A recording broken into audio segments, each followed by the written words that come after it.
Hello, everyone. My guest today is Bonny Morlak. He's the founder and CEO of a company called Tiltsta.com. He's got a deep interest in human behavior and has a love-hate relationship with mobile UX and UI. He's striving for equanimous awareness, efficacy, resilience, and empathy. Bonny, are you ready to take us to the top?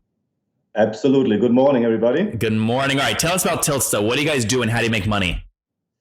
Right. So Tiltsta is a shoppable video platform. We are the fastest shoppable video creator, and we create shoppable videos that you can insert into your social media stream, enabling social commerce, basically.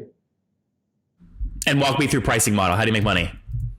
We take a cut of the value we push into the brand's shopping cart, basically. So we are focusing, our first vertical is fashion brands, fashion shopping, and the value we are pushing into their checkout page, we take a cut of that. So Bonny, the pushback there is when you're selling into whoever you're selling into, the CRO, CMO is going to say, well, listen, Bonny, I need to be able to have a fixed thing. In other words, if I start paying you $300 a month at one level, but then I have to factor in, if we grow 10 times, I'm paying you $3,000 a month. Like that doesn't make my planning easy. How do you deal with that sales objection? Well, that's a very good question. So we believe that the value-based pricing is the easiest for us to sell. It has proven to be the easiest to sell because we put our money where our mouth is. So if we are not successful, you don't pay a cent. And if we are successful, we just take the same cut all the way. Of course, if you have some leverage, let's say your name was Calvin, first name, and Klein, surname, we can negotiate something here. But generally speaking, that is a really good monetization model. Okay, so it is pay as you go. It is not a SaaS business. It is not as ongoing SaaS fee, though. There's no flat rate. It's, we sign you up, we integrate you, we have a contract, and then you use it as much or as little as you like. And we believe that because we have a very high conversion rate and we increase the conversion and we also increase the awareness, the ROI is very high and people just keep using it more and more. And so right now today, what would you say the average customer pays you per month? The average customer pays us per month. That is actually something I don't like to discuss on radio. Okay. Well, give me some sense of, are we talking about $100 a month or 100,000 a month? Around the 10 grand month. So you're very much playing in the enterprise space then? Absolutely, 100%. So our target group are fashion brands, $50 million per year and up. Okay, got it. So you really will only focus on 50 million or higher, and so you're working with a very small handful of clients that pay you a lot of money. Correct. We are also very happy to engage with up-and-coming shooting stars, fashion brands that are, loved by the press, killing it on social media. We are dealing with them as well because they are, first of all, they're growing where we want them to be. And Name one of those right now. Who's an up-and-comer? Up-and-comer, High Snobiety would be good. Who? High Snobiety would be good. Supreme would be good. There are, so a number of the cool factor brands. And some of the sneaker brands actually are pretty cool as well. And sports fashion is a very hot market at the moment. So Outdoor Voices, for example, is a very good example of people we're talking to. And so let me ask you, if I'm running Supreme, right, and I'm paying you per month, I think I love the value-based approach you take, but I think what would go through my head as we scale is I'm saying, we have a team of 1,000 people and we're spending $1 million a month on marketing and all this. And basically every extra dollar we drive, Bonny is basically saying, hey, that's because of our software. We get a cut of that, when really it's a whole organization making it happen. So does your on a percentage basis, is what you're taking go down as volume of sales go up? So there are different approaches, and we are very much negotiating individual contracts. So sometimes there's a cap, sometimes there's a tiered pricing and so on. So it really depends on the value that the company brings to our PR, basically, and it also depends on the volume they're pushing through. So I see. It's an individual thing. So we have a number in mind of what we want to make per customer, and we arrange it around that. I see. All right, give me more of the backstory here. When did you launch the company? We launched the company beginning of 2016. So my technical co-founder, exited his last company and took a year off. Did he get rich? Wealthy. How do you incentivize someone that's already wealthy? Oh, he's the sort of guy that runs through the world, tries to solve problems, right? So he took off for a year, and he traveled the world, Europe and Asia and so on. And he wrote down every business problem he encountered, from, ice cream leaking on your hands to squeaking doors. And so he wrote down 736 different problems. 736? Correct. Wow. So, and then you went back to the Sunshine Coast, Australia. We are an Australian company. And whittled it down to 5, and got a few hackers in, and rented a house by the beach. Every room had a hacker, some groupies floating in the pool, and it was just like a real crazy environment, a little bit like the Silicon Valley show. And then he whittled it down further to Tilster. So the premise here was that he thought that video navigation on mobile phones sucked. So basically the desktop video navigation, you have a mouse pointer and a slider and a button, works relatively well. And then they just scaled it down to a small screen, and with my big fingers, it just doesn't work so well, right? Yeah. And he said, like, what can I do with a mobile that I can't do with a desktop? And one thing is you can move your mobile in the 3-dimensional space like a joystick. So he started to experiment with, stopping, starting, fast forward, and so on and so on, and created an app to record and send videos with motion navigation. I entered the company at that stage. And so does he own like 70% and you own 30, or like you're a minority shareholder since he created it? Let me say, if you want to invest in our company, I'm happy to share our cap table with you. Well, my point is he, because this is an important pattern. Companies get started by business guys. They have to give up a big chunk to this, the tech guy, or it's started by the tech guy and they give up some portion of the business guy, right? You got to have both. How did that negotiation happen? I'm assuming it's not 50-50 since it was his idea first. He has slightly more than me, but he's a very fair guy. He understands what value I bring in, and I understand what value he brings in. So basically, he pursued you, or you pursued him? He pursued me. And then why'd you agree? Because I fell in love with the software. So with the groupies in the pool. That's your words, not mine. So there was an ad in the Australian version of Craigslist, and it said, "Looking for UX designer must be good." And that was the most stupid ad I've ever heard. But I thought, like, either the person is a genius or really dumb. Yeah. Yeah, exactly. So I went there, and he's a genius, like an absolute techie genius, one of those crazy people, right? Uh-huh. And I fell in love with the idea. The software that he had at the time was so ugly, and it just was itchy in my fingers to make that prettier. And, all right. So this was all recent. 2016 this happened. You go in full stream. What are you guys at today in terms of team size? How many people? I think we are at, if you count the 5 interns, we are 21 right now. 21. Okay. And how many customers have you scaled to? We have just started in the US, so we are about to sign up our first customer in the US. So as I said, we are an Australian company. We have customers in Europe. Well, internationally though, all your customers, are we talking like 10 customers or 100 customers? How many customers total?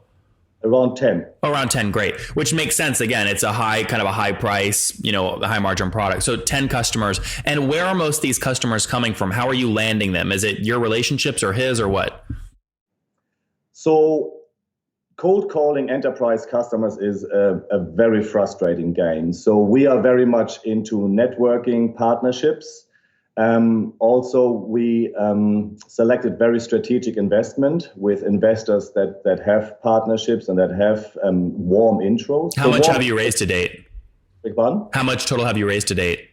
1.4 million. Okay. And that was all debt or a priced equity round? Equity. Oh, good. Great.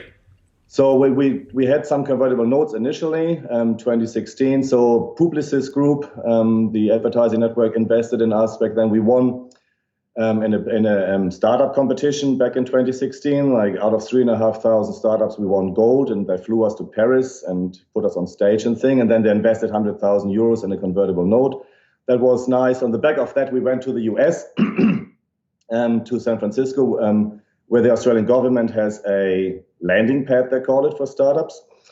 and we did our proof of market there. And then we realized that San Francisco is not the fashion capital, and we went to go to LA.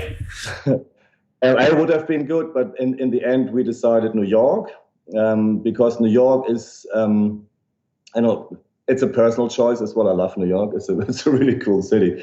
And a lot of our target group customers are in New York. It's very easy to reach them.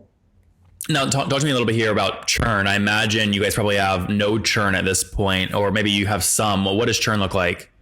Yeah, zero at the moment. Yeah. You guys, again, it's super high touch. You get someone onboarded, you want to make sure you keep them, right?